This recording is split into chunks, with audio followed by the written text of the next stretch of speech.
네, 오늘도 우리 성경 말씀 갈라디아서 말씀 보겠습니다. 갈라디아서 6장 6절에서 10절까지 말씀을 오늘 이 시간에 읽어보도록 하겠습니다. 신약성경 갈라디아서 6장 6절에서 10절까지의 말씀입니다. 글이 길지 않기 때문에 오늘 말씀 우리 한 목소리로 같이 쭉 읽어 나가도록 하겠습니다. 읽습니다. 가르침을 받는 자는 말씀을 가르치는 자와 모든 좋은 것을 함께하라. 스스로 속이지 말라. 하나님은 업신여김을 받지 아니하시나니 사람이 무엇으로 심든지 그대로 거두리라. 자기의 육체를 위하여 심는 자는 육체로부터 썩어질 것을 거두고 성령을 위하여 심는 자는 성령으로부터 영생을 거두리라. 우리가 선을 행하되 낙심하지 말지니 포기하지 아니하면 때가 이름에 거두리라. 그러므로 우리는 기회에 있는 대로 모든 이에게 착한 일을 하되 더욱 믿음의 가정들에게 할지니라. 아멘. 그 10절까지의 말씀을 쭉 읽었습니다. 한 주간 잘 지내셨습니까? 네, 장마라 그런지 날씨도 끄덕지근하고 비도 자주 내리고 생활하기 쉽지 않은 불편한 시간들이 계속되고 있습니다. 남쪽 지방에는 참 많은 비가 내렸다라는 그런 예보도 우리가 듣고 있는데요. 부디 많은 피해가 없기를 바라고 우리 삶에는 언제나 평화가 있기를 예수 이름으로 축원을 드립니다. 우리 오늘 인사합니다. 사랑합니다. 축복합니다. 행복하시기 바랍니다. 인사하겠습니다. 사랑합니다. 축복합니다. 행복하시기를 바랍니다. 부디 저와 여러분들 예수님이 주시는 사랑으로 행복이라는 두 글자가 항상 함께하기를 예수님 이름으로 축원을 드립니다. 네, 오늘 우리가 읽은 말씀 갈라디아서 6장의 말씀인데요. 읽어보셨지만 굉장히 의미가 있는 말씀들이 많이 나오고 있어요. 특히 여러분, 우리가 잘 아는 한자성어 가운데 촌철살인이라는 단어가 있지 않습니까? 이 원래 뜻이 아주 작은 쇳덩어리 하나로도 사람을 죽일 수가 있다라는 뜻인데요. 굉장히 짧은 말 한마디인데도 불구하고 그 한마디의 말로 상대방을 아주 꼼짝 못하게 할 때 그 회심할 말 한마디를 우리는 촌철살인이다라고 표현을 합니다. 한마디로 말해서 그 사람을 묶어둔다라는 것이 말로써 사람을 이기는 것. 여러분, 우리가 지금 성경 말씀을 읽고 있는데 저는 이 성경 말씀이야말로 진정한 촌철살인이다라고 생각을 합니다. 한마디의 말씀으로 우리의 자아를 묶어둡니다. 우리의 죄성을 죽이고 선함과 의로움을 만들어냅니다. 그래서 이 말씀 때문에 어제의 나는 죽고 새로운 내가 만들어지는 겁니다. 진정한 촌철살인이 되는 것이죠. 그렇기 때문에 이 성경 속에는 인간 세상 속에 나타날 수 있는 모든 상황, 모든 배경, 모든 교훈들이 다 있을 수밖에 없습니다. 하나님께서는 항상 사람이 말씀대로 살기를 원하셨기 때문에 그 어떤 상황 속에서도 하나님 말씀을 그대로 적용하라고 세상의 모든 상황에 대한 해결 방안을 말씀 속에 두신 겁니다. 그렇기 때문에 우리는 그때마다 그 상황에 그 말씀을 적절하게 꺼내서 적용하기만 하면 하나님 말씀대로 사는 삶이 완성이 되는 것이죠. 그래서 이것을 바로 말씀대로의 삶이다라고 정의를 내리는 거예요. 오늘 본문에도요, 성경 말씀이면서 세상 속에서도 그 진리 말씀 그대로 통용되는 하나의 교훈이 나오고 있습니다. 우리 모두 다 아는 내용이죠. 그 내용 가지고 하늘의 진리를 말하는 거예요. 세상 사람들이 다 아는 내용에다가 하나님의 진리를 덮었어요. 우리 예수의 비유도 바로 그것 아니에요. 아주 어려운 전혀 듣지 못하는 이야기를 하는 게 아니라 다른 이야기 가운데서 하나님의 진리를 거기에 섞어서 알기 쉽도록 만들어 주고 있어요. 오늘 본문도 마찬가지인데 여러분 그것이 무엇입니까? 심는 대로 거둔다라는 원리죠. 일명 추수의 원리.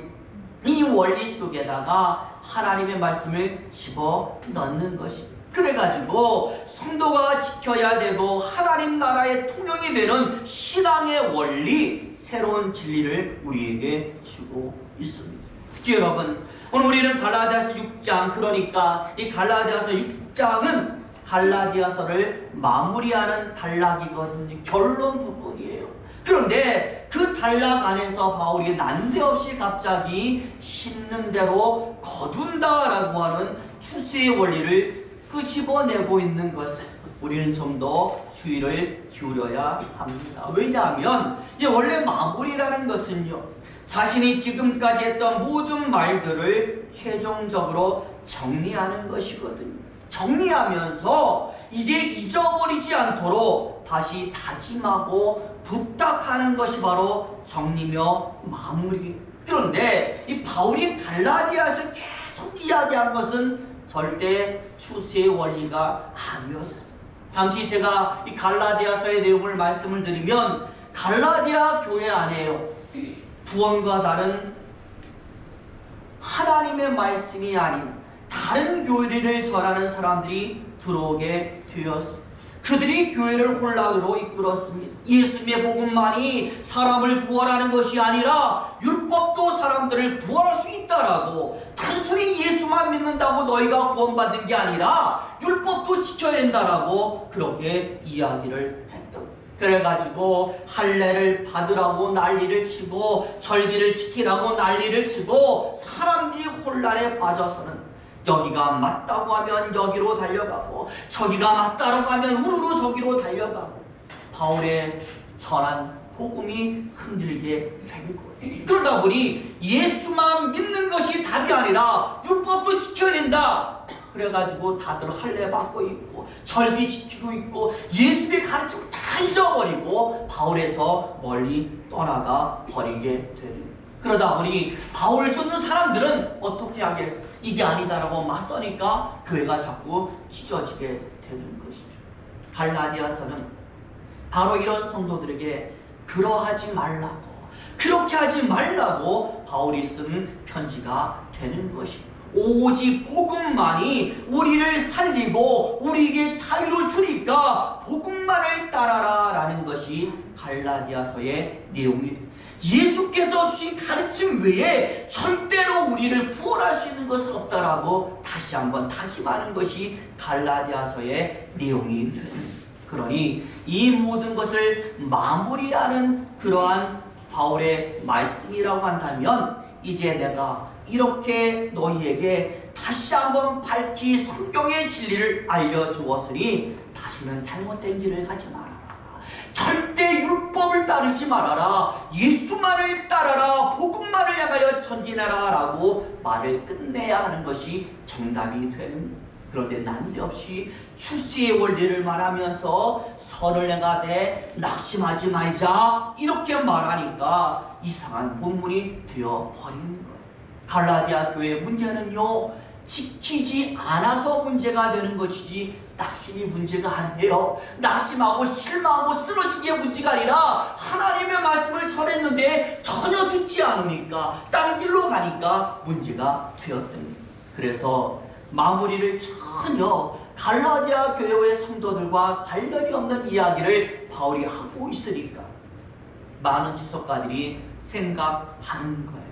야, 이 말은 갈라디아 교회 성도들을 향해서 하는 말이 아닌 것 같은데, 그럼 누구를 향해서 이 말을 했을까? 라고 생각해 보니까 바울 자신을 향해서 자기가 얘기하는구나 라고 결론을 맺게 되는, 갈라디아 성도가 아니라 바울 자신을 향하여 다짐하는 의미에서 하는 말씀이 갈라디아 6장의 말씀이구나. 자, 그러면 바울 자신을 향해서 바울이 왜 이런 이야기를 하고 있을까라는 것을 우리가 알아야 되지 않겠습니까? 오늘 부분에 바로 그것을 살펴보도록 하겠습니다. 자, 우리 6절 말씀을 같이 한번 다시 읽어봅니다. 6절 보여주시죠. 같이 있습니다. 시작. 가르침을 받는 자는 말씀을 가르치는 자와 모든 좋은 것을 함께 하라. 저와 여러분, 여기서 말씀을 가르치는 자가 누구겠습니까? 바울이에요. 지금까지 바울 자신이요, 갈라디아 교회 성도들에게 하나님 말씀을 가르쳤다라는, 그것도 그냥 가르친 게 아니라 전심을 다하여 정말 열심히 내가 가르쳤다고 말씀하라. 내 돈 벌어가면서, 내 돈 써가면서 너희가 그렇게 내가 열심히 너희를 가르쳤다라고 말씀을 하는. 그런데 본문에 말합니다. 너희를 가르친 선생과 함께하라. 다시 말하면 내가 그렇게 너희를 가르쳤는데도 불구하고 너희를 가르치는 나와 함께하지 않았다라고 바울이 말합니다. 그래서 다시 한번 너희를 가르친 건 나고, 그러니 다른 사람이 아닌 나와 함께하라. 다른 이들 따라가지 말고 너희를 가르치는 복음의 선생님들과 제발 좀 함께하라라고 바울이 말씀을 하는 거예요. 그러다 보니 이 모든 글을 쓰던 바울이, 편지를 마무리하는 바울이 생각나는 거예요. 내가 그렇게 너에게 열심을 했는데 너희가 나를 다 떠나갔구나. 내가 하는 말에 하나도 귀를 기울이지 않는구나 라는 생각을 하다 보니까 바울의 마음속에 뭐가 들어와요?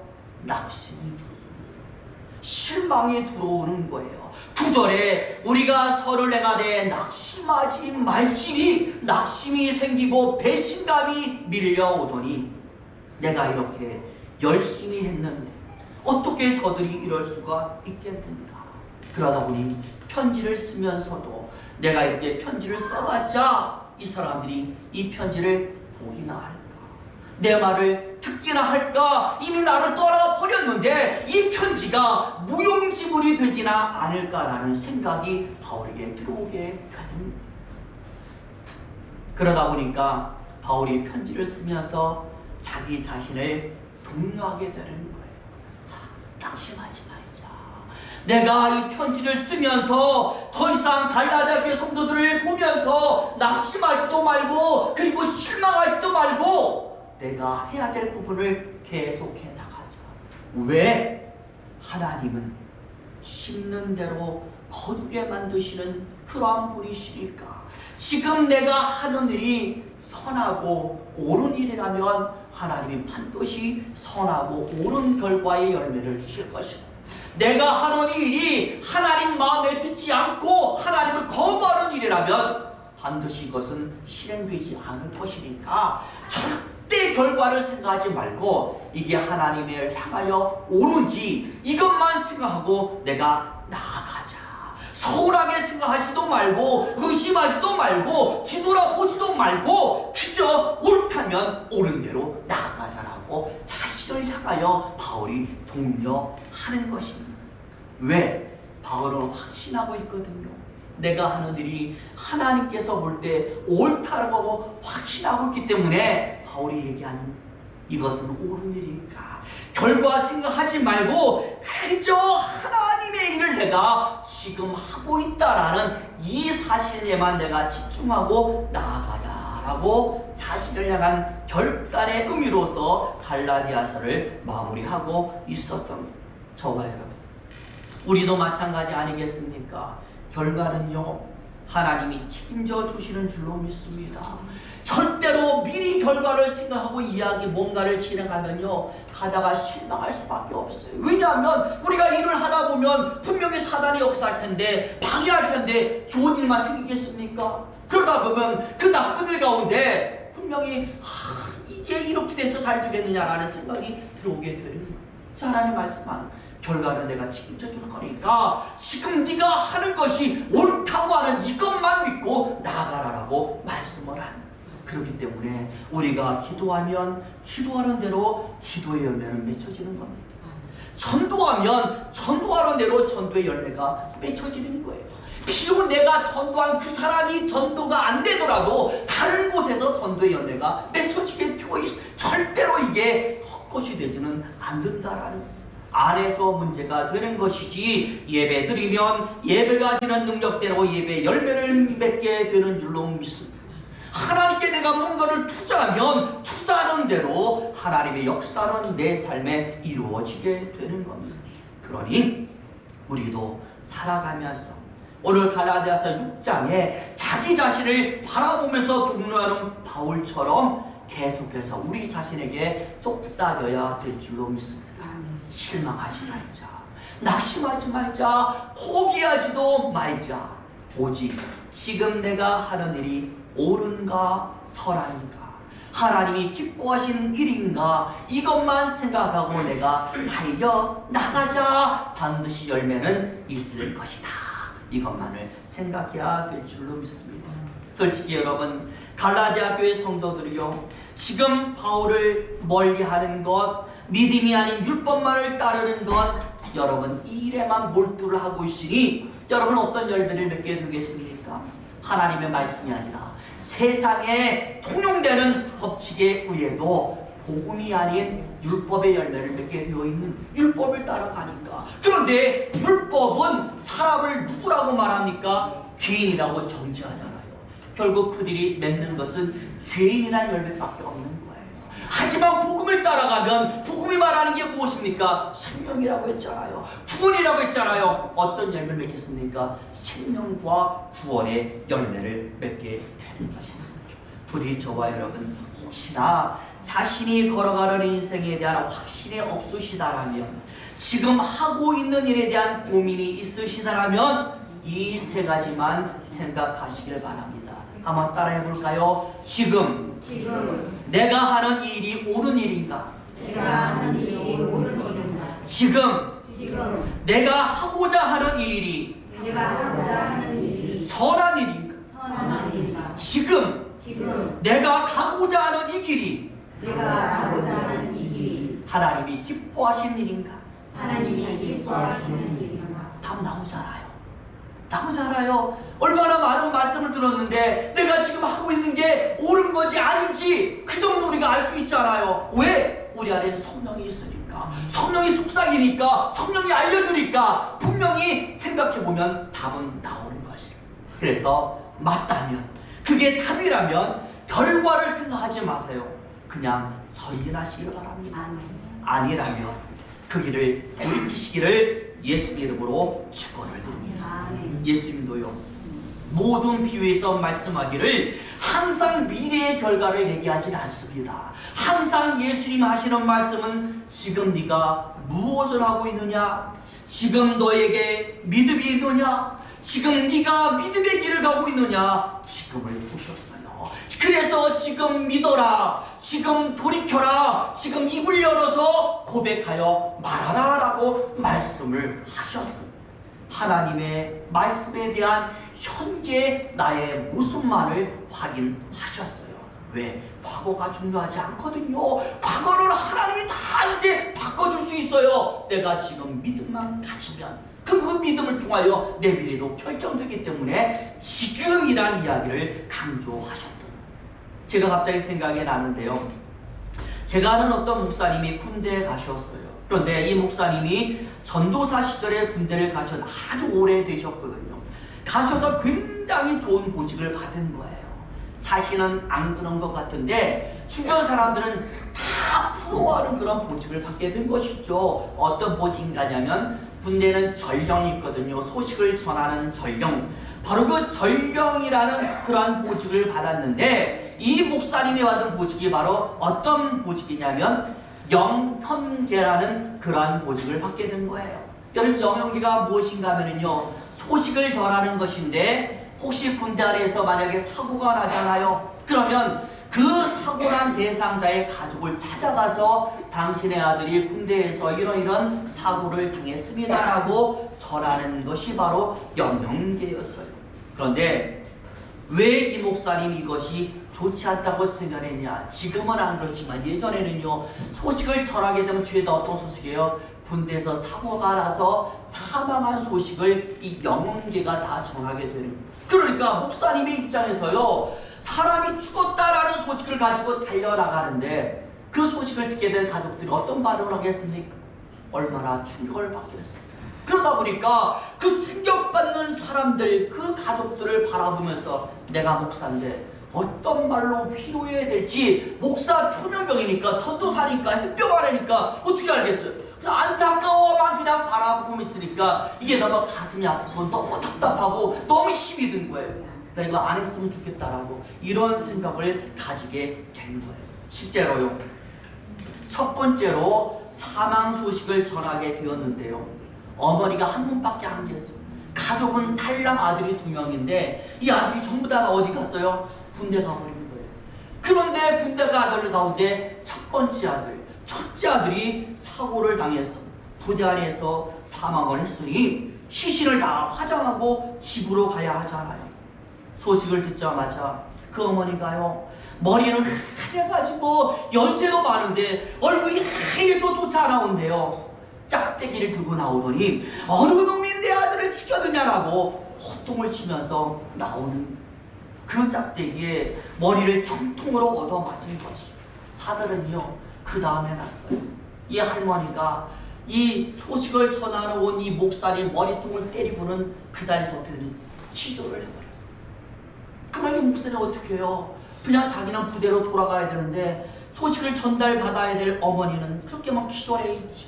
집안에 사람은 아무도 없지. 장례를 못 차리지. 어떡하느냐. 군대에 전화해서 자기가 그 어머니 다 모셔놓고 자기가 다 뒤처리하고 다 장례식을 다 그렇게 본인이 직접 치러 나중에요. 이 어머니가 깨어나서는 두 손을 꼭 잡고 고맙다라고 하는데 아들의 장례식을 치러줘서 고마운 게 아니라 아들의 사망 소식을 이렇게 직접 전달해 줬어. 6월이나마 내가 이렇게 직접 이렇게 받을 수 있도록 만들어줘서 너무나 고맙다라는 이야기를 하는 거예요.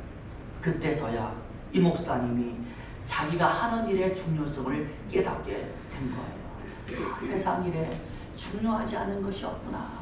나쁜 일이라는 것이 없구나. 내가 일을 어떻게 하고 그 일을 받아들이는 사람이 어떻게 받아들이냐에 따라서 모든 세상 일은 나쁜 일이 좋은 일이 될 수 있고 좋은 일이 나쁜 일이 될 수도 있구나라는 것을 그때 깨달아서 비록 좋지 않은 소식이지만 사명감을 가지고 열심히 일을 했고 나중에 이제 제대에서도 당사자들 위로하면서 그때 복음 전하는 일에 최선을 다하게 되었다라고 고백을 했던 거예요. 여러분 마찬가지입니다. 세상 일도 이래요. 하나님의 일에도요. 여러분 좋고 나쁨이 어디에 있겠습니까? 모든 하나님의 일은 다 선하고 아름다운 줄로 믿습니다. 그래서 하나님의 일은요 아니오가 없고 예만 있는 거예요. 믿고 하는 것입니다. 바로 이것이 하나님의 일이 되는 것입니다. 선한 일은요 다른 게 아니에요. 하나님은 열매와 관계없이 모든 사람에게 그의 합당한 일을 맡기셨는데 성경은 바로 이 하나님이 맡기신 일을 선한 일이라고 표현을 하고 있어요. 우리 저와 여러분 하나님께 내가 지금 충성하고 있다라는 이 한 가지에만 집중하시기를 예수 이름으로 축원을 드립니다. 그래서 기도든 예배든 전도든 하나님의 일이라면 무엇이든 열심히 할 수 있는 그런 저와 여러분이 되시기를 예수 이름으로 축복을 드립니다. 분명히 세상의 법칙도요 심는 대로 거둔다고 했어요. 좋은 것을 거두시고 하나님의 것을 거두셔서 하나님이 내게 주시는 축복이 얼마나 크고 풍성한지를 직접적으로 경험하게 되시기를 예수 이름으로 축원을 드립니다.